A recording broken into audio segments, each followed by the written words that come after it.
መንግስት አለ ብዬ አልቀበልም አላምንም። በካናዳ ካልጋሪ ካህናት አባቶች ተደባደቡ ተብሎ ደስ የሚል የምስራች ዜና ተሰምቷል። ባለማዕተብ ኦርቶዶክሳውያን በሰላም ይኖራሉ፣ ሰውንም ያፈቅራሉ፣ አገር ይወዳሉ። በርባን አገር ያስመረረ ወንጀለኛ ነው።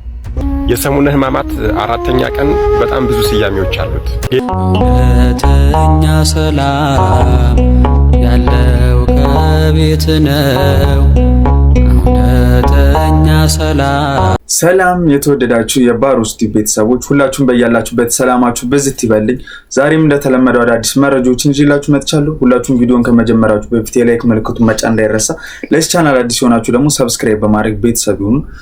አንዳንድ መረጃዎች እየወጡ ይገኛሉ። በካናዳ ካህናት አባቶች ተደባደቡ የሚል አንዳንድ ሐሰተኛ መረጃዎች እየወጡ ይገኛሉ።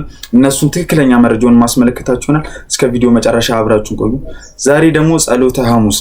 ጸሎተ ሐሙስ ማለት ምን ማለት ነው?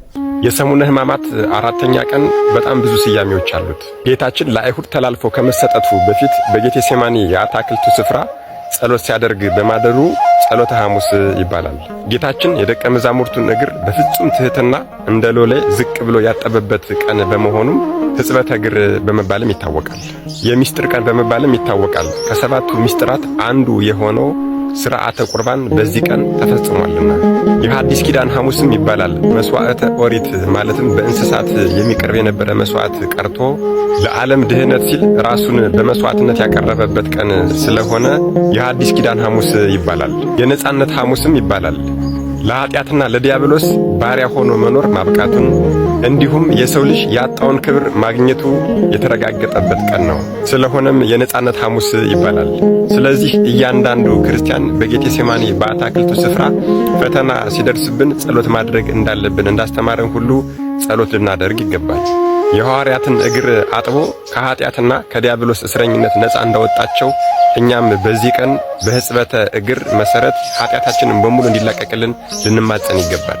ቅዱስ ሥጋውና ክቡር ደሙን የፈተተበት ያቀበለበት ቀን ነውና በዚህ ቀን እኛም ለዚህ ክብር እንዲያበቃን ልንማጸን ይገባል። ከዚህ በላይ ክብር የለምና ጌታ እንደ ባሪያ እንደ ሎሌ አጎንብሶ የሐዋርያትን እግር እንዳጠበ ሁሉ እኛም ቢያንስ የሰውን እግር አጎንብሰን ማጠብ ባንችል ልቦናችን ግን ዝቅ ሊል ይገባል። ይሄ ቀን ፍጹም የሆነ ትሕትናን ያየንበት ቀን ነውና ፍጹም የሆነ ትሕትናን እንድንቀበል ልንማጸን ይገባል። ይሄ ቀን የነጻነት ቀን ነውና እኛም ከኃጢአት ባርነት ራሳችንን ነጻ ልናወጣ ይገባል። መልካም የሰሙነ ሕማማት የጾም የጸሎት የስግደት ሳምንት ይሁንልን። አሜን። በርባን አገር ያስመረረ ወንጀለኛ ነው። በሮማውያን አይን ሲታይ ደግሞ አመጽ የሚያስነሳ አክራሪ እስራኤላዊ ነው። ይህ በርባን የተባለው ወንበዴ ይፈታልን ብለው አይሁድ በዕለተ ዓርብ ጮኸው ነበረ። ኢየሱስ ይሰቀል በርባን ይፈታ ብለው ደጋግሞ በጮኸት ጩኸት ምክንያት በርባን ነፃ ወጥቷል። በርባንን አግኝተን ብንጠይቀው ዓርብ ዕለት ከእስር ቤት ያስፈታ ማን ነው ቢባል የሚመልሰው ህዝቡ ብሎ ነው። እውነትም በርባን ይፈታ ብለው የጮሁት ህዝቡ ናቸው። በህዝቡ ጩኸት ምክንያት ነፃ ወጣሁኝ፣ ከህዝብ ፍቅር የተነሳ ነው የወጣሁት፣ እኔ እኮ ህዝብ ይወደኛል ሊል ይችላል በርባን። ግን እውነት ለመናገር በርባንን ያስፈቱት ህዝቡ ሳይሆኑ ክርስቶስ ነበረ። ምክንያቱም በርባን ይፈታ ብለው የጮሁት ሰዎች ለበርባን ባላቸው ፍቅር አይደለም፣ ለክርስቶስ ባላቸው ጥላቻ ነው። ክርስቶስ እንዲሰቀል ያላቸው ፍላጎት በርባን ካልተፈታልን እንዲሉ አደረጋቸው። ስለዚህ በርባንን ያስፈታው የዓርብ ዕለቱ መከረኛ ክርስቶስ ነበረ። ለክርስቶስ ያላቸው ጥላቻ በርባንን ነፃ አወጣው። ክርስቶስ በዚያ ቀን የወረደበት መከራ ለበርባን ነፃነቱ ነው። ስለ በርባን እያወራሁ አይደለም። በርባን ማለት እያንዳንዳችን ነን። ክርስቶስ ታስሮ ያስፈታው ሁላችንንም ነው። ይህንን ቪዲዮ የሚያይ ሁሉ በርባን እኔ ነኝ ሊል ይገባል። ምክንያቱም በርባንን ነፃ ያወጣው የክርስቶስ መታሰር ነው። በርባንን ከግርፋት ያዳነው የክርስቶስ መገረፍ ነው። ስለኛ መዳን መከራን የተቀበለ ስለኛ ሕይወት ሞትን የተሸከመ በእውነት ሕማማችንን ተሸክሟል፣ ደዌያችንን ተቀብሏል የተባለለት መድኃኒታችን ኢየሱስ ክርስቶስ ሲሆን በክርስቶስ መከራ ነፃ የወጣ ነው። በርባኖች ደግሞ ሁላችንም ነን። ለመምህራችን ቃልዮት ያሰማልን። ሁላችሁም ኮሜንት ላይ የገባችሁ በርባን እኔ ነኝ ያላችሁ መጻፋችሁን እንዳረሱ። ጴጥሮስ ስለ መንግስት የተናገሩት እስቲ ተመልክተን እንመለስ። እኔ በኢትዮጵያ ምድር መንግስት አለ ብዬ አልቀበልም አላምንም። እነሱ ይበሉ እንጂ መከላከያው ምንድን ነው? መከላከያው ህዝብ እንዲጨፈጭፍ፣ ፌዴራሉ ህዝብ እንዲጨፈጭፍ፣ ፖሊስ ሚሊሻ ህዝብ እንዲጨፈጭፍ የትኛው ህግ የትኛው አንቀጽ ነው? በቃ ይሄን ነገር እንትን ብሎ ነፃ እርምጃ ይሄን ያክል ዓመት ነፃ ግድያ፣ ነፃ እርምጃ፣ ዝም ብሎ በነፃ መዝረፍ፣ ሰዎችን ማገት፣ ገንዘብ መውረስ፣ እናቶችን ማንገላታት፣ መድፈር። ይሄ ነው እንደ መንግስታችን? ፍርድ ቤት ካለ ይሄን ምንኩስናው ሳይቀር ምንኩስና መነኮሳት በገዳም ያሉትን አረ እንደው ቤተክርስቲያን ተደፍራለች። መነኮሳቱ እኮ ተገዝተዋል ከገዳማቸው። የነሱ ወሮበሎች እየገቡ ጥፋተኞቹ እነሱ ናቸው። ዳኛውም በለው ፖሊስም በለው ፌደራልም በለው ሚሊሻም በለው ማን ፈቀደለት ሰውን መግደል? ያውም ወንድሙን የእናቱን ልጅ የሀገሩን ቤተክርስቲያን ቅርሱን ፊደል ያስቆጠረችውን መጽሐፍ የጻፈችለትን ከእግዚአብሔር ጋር ያገናኘችውን ቤተክርስቲያን እናቱን የሚደፍር ወታደር ታቦት ገብቶ አውጥቶ እንደው ስንቱን ልናገረው። ስንት ነገር ተፈጽሟል። የመንግስት ኃላፊነት ምንድነው? እነዚህን መንጎቹን እናቶቹን አላከበረም። የትኛው ነው መንግስት የምትለው? ይሄ ያው ገልጨዋለሁ፣ ቁጭ በሎ እያስቀምጫለሁ። ሁላችንንም አታሏል፣ ህዝቡን አታሏል። የውሸት የሐሰት ኢትዮጵያ የውሸት እግዚአብሔር በማለት ምንም ነገር አንዳች እንደው ቅንጣት ታክል እውነት ከሆነ ግልገሎችን አደራ፣ ጠቦቶችን አደራ፣ የእግዚአብሔርን አደራ ቢጠብቅ እንደሱ ማን በከበረ። በሰላም ይኖራሉ፣ ሰውንም ያፈቅራሉ፣ አገር ይወዳሉ፣ ለዓለም ይጸልያሉ፣ ለነፋሱ ይጸልያሉ፣ ለፍሬው ይጸልያሉ፣ ለወንዙ ይጸልያሉ፣ ለአየሩ በሙሉ ይጸልያሉ፣ ለፍጥረቱ ሁሉ ይጸልያሉ። ሃይማኖታቸውን የሚነካ እግዚአብሔርን የሚያስክድ ከመጣ ግን መንግስት ነው አይሉ፣ ንጉስ ነው አይሉ፣ ባለስልጣን ነው መሪ ነው አይሉ። ከእግዚአብሔር የሚበልጥ ባለስልጣን የለም ብለው ያምናሉ ኦርቶዶክሳውያን። ወዳጄ ይሄ ነው። በጭራሽ ከእግዚአብሔር የሚበልጥ መሪ የለም፣ እግዚአብሔርን አስክዶ ሊገዛኝ የሚፈልግ መንግስት የለም ብሎ ያምናል ኦርቶዶክስ።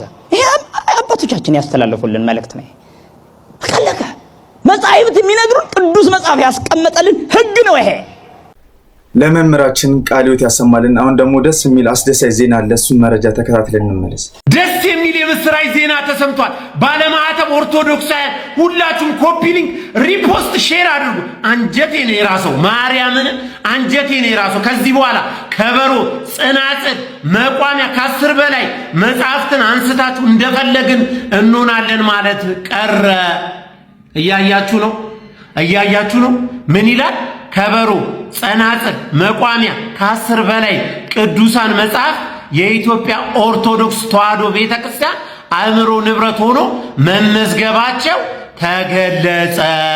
ከዚህ ቀደም በኢትዮጵያ ኦርቶዶክስ ተዋሕዶ ቤተክርስቲያን የቅርስ ጥበቃ ቤተ መጻሕፍት ወመዘክር መምሪያ በአእምሮ ንብረት አብይ ኮሚቴ አማካኝነት በርካታ የቤተ ክርስቲያን ንብረቶች ተመዝግበው ዕውቅና ማግኘታቸው የመምሪያው ኃላፊ መልአከ ሰላም ዳዊት ያረጋል ገልጸዋል። ከዚህ በኋላ በየአዳራሹ በማናለብኝነት ምን ታመጣላችሁ በማለት ከበሮ፣ ጸናጽል፣ መቋሚያ ከ10 በላይ መጽሐፍትን አንስታችሁ እንደፈለግን እንሆናለሁ ብትሉ ዋጋ ትከፍላላችሁ። እናመሰግናለን። ይህንን ያደረጋችሁ ፋሲካ መጣ ብላችሁ በየአዳራሹ ጸናጽሉን መቋሚያውን እንደፈለጋችሁ ልታደርጉ ነበር። ቀደሟችሁ። እግዚአብሔር አገልግሎ ዘመናችሁ ሰፊ ረጅም ያደርጋችሁ። እንዲህ የመቃል ዋጋ መስመር ማስያዝ አለብን። አንጀቴን የራሰው መረጃው እንደተመለከታችሁት ነው። ሁላችሁም የተዋሕዶ ልጆች እንኳን ደስ ያላችሁ። ከዚህ በኋላ ማንም ሰው እያነሳ በቤተ ክርስቲያን ንብረት ሊቀልድ አይችልም ማለት ነው። መግቢያችን ላይ እንደነገርኳችሁ በካናዳ ካህናት አባቶች ተደባደቡ የሚል ሐሰተኛ መረጃዎች ወጥቷል ብያችሁ ነበር። እሱ መረጃ ተከታትለን እንመለስ። በካናዳ ካልጋሪ ካህናት አባቶች ተደባደቡ ተብሎ ይህ ቪዲዮ እየዞረ ነው የሚገኘው። በእውነት ዘጋቢዎቹ ምን አይነት አእምሮ ነው ያላችሁ? እውነትን በዚህ ልክ ሸሽታችሁ ውሸትን ገንዘብ አድርጋችሁ መዘገቡ ለምን አስፈለገ? የቤተ ክርስቲያናችን ክብሯን፣ አንድነቷን በዚህ ልክ መገዳደር ምን ያስፈልጋል? በእውነት ይህንን ነገር ተናግራችሁ ማደርስ ትችላላችሁ? እንጀራስ ሆኖ ይበላላችኋል? በእውነት መድኃኔዓለም ልብ ይስጣችሁ። አትቅረጹ የተባላችሁ ሰዎች ደግሞ ምን አይነት ልመና ሲደረግ እንደነበረ ልቦናችሁ ያውቀዋል። ይህንን ተላልፋችሁ ለሚዲያ ማስጣቱ በእውነት የሚሰጣችሁን ጥቅም አልረዳውም። ለእናንተም ልብ ይስጣችሁ። ሌላ ምንም የምለው ነገር የለም። የሆነውና የተፈጠረው ነገር ግን እንደዚህ ነው። የእናታችን የቅድስት ኪዳነ ምህረትን ዓመታዊ የንግስ በዓል በካልጋሪ ሐመረኖ ቅድስት ኪዳነ ምህረት ቤተክርስቲያን እያከበርን በነበረ ወቅት አንድ ምዕመን ጥያቄ አለኝ በሚል በጩኸት በቁጣና በስሜት ሆኖ መናገር ይጀምራል።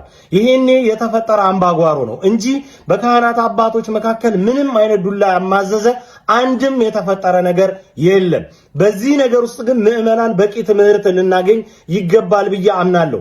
የትኛውም ጥያቄ ይኑረን 100% እውነት የተሞላው ነገር ቢኖረን እንኳ ጥያቄዎቻችንን የምናቀርብበት ቦታ ስርዓትና አጠያየቅ በቤተ ክርስቲያናችን የተኳለ የተበጀ ነው። ስለዚህ ክብረ ክህነትንና ክብረ ቤተ ክርስቲያንን ባላገናዘበ መልኩ በእንደዚህ አይነት ሁኔታ የምናቀርባቸው ነገሮች የቤተ ክርስቲያንን አንድነት የሚፈታተኑ ናቸው። ከእንደዚህ አይነት አድራጎት ልንቆጠብ ያስፈልጋል። በምዕራብ ካናዳ በጣም በርካታ የሆኑ የቤተ ክርስቲያን አስተዳደራዊ ችግሮች ቢኖሩም እነዚህን ግን ቅድስት ቤተክርስቲያን የመፍታት ልምዱ አላት። ለዘመናት የቆየ አይደለም ያስተዳደርን ያስተምህሮ ግድፈትን እንኳን የምትፈታበት ራሱን የቻለ ስርዓትና ጥንካሬ አላት። በዚህ እናምናለን። ሁሉ በፍቅርና በመከባበር በአንድነት ገመድ ሳንጓተት የሚፈታ ይሆናል።